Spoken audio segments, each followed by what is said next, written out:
And now for the third video blog for Even Greedy Bankers Deserve Freedom. This week we gave the cast some paper and pens and asked them to draw a picture that best described their characters' hopes and dreams. The drawings were slightly surreal but definitely insightful. My girl's mad at me.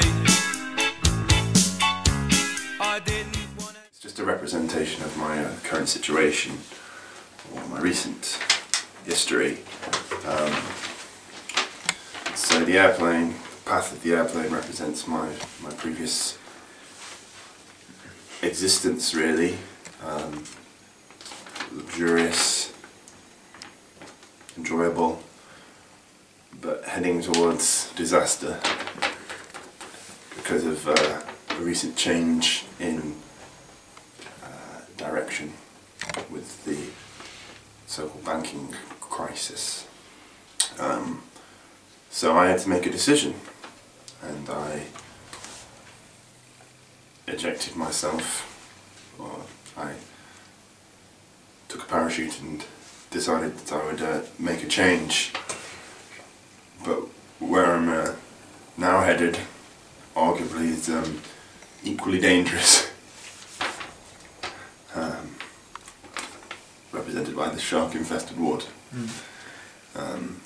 So that's where I might find myself, going from one difficult situation to another.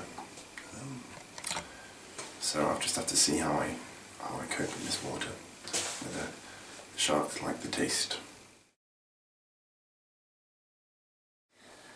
Well, if you listen to the Dead Crabs' first album, Reaching for the Stars, you'll know that they are stars and the guitar appears to be reaching for them.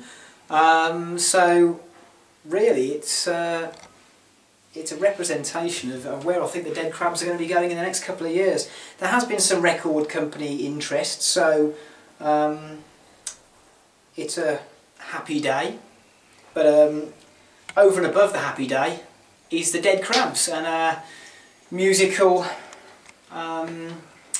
sortie, should we say, into the charts. So yeah, we're looking to make at least a top 10 hit. Yeah, interesting, this is a bit like Catchphrase, whether you'd noticed this, and in 1993 I think Roy Walker had kidney stones and he was out of action for a couple of weeks. ITV, I think it was Yorkshire Television at the time, contacted me to have a go at Catchphrase, and I said I was on tour, and they said, true story this, I spoke to Roy himself about it, and he was happy for me to step into the breach. We're good friends now, me and Roy. And he said, you're on tour? I said, I'm on tour. He says, you in a play? I went, you're close, but you're not great. I'm in a band. Oh my God, seriously. You've asked me to draw a picture of how I kind of see myself and in the hospital at the moment. Obviously I don't have too much time, and I don't pretend to be an artist, but this is kind of how I like to see it. Despite its similarity to Charles I or Guy Fawkes, it's not really. It's me in the role, looking down upon my subjects here, which are often kneeling towards me. I like to think I've got a suitable bag of tricks to deal with any sort of situation here. Obviously, dealing with the old pencil here, the pencil ploy, which one of my favourite manoeuvres is to just point it at a person. They tremble with fear. But you know, I think it's all about, obviously, nice pointy shoes, authority, you know. Even patients such as Harvey, both Harveys really, they both fear the pointy shoes, particularly the sane one. He's used to pointy shoes, so I have a selection there. This week we'd like to introduce Beth Haycock, who will be playing the journalist. Yeah, so currently this is me working at the Gazette newspaper, and I'm hoping that my breaking story will be Faker, Banker, Wanker. And then I'm hoping that the CEO at the Times newspaper in London will see my headline and be like, oh my God, you're amazing, come and work for me and be the best reporter in the world. That's me shaking his hands. Who?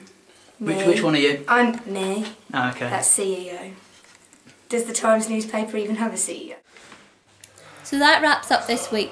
Remember, Even Greedy Bankers will be at the Camden Fringe Festival this year, so be sure to book your tickets by either going to our website or www.camdenfringe.org. See you next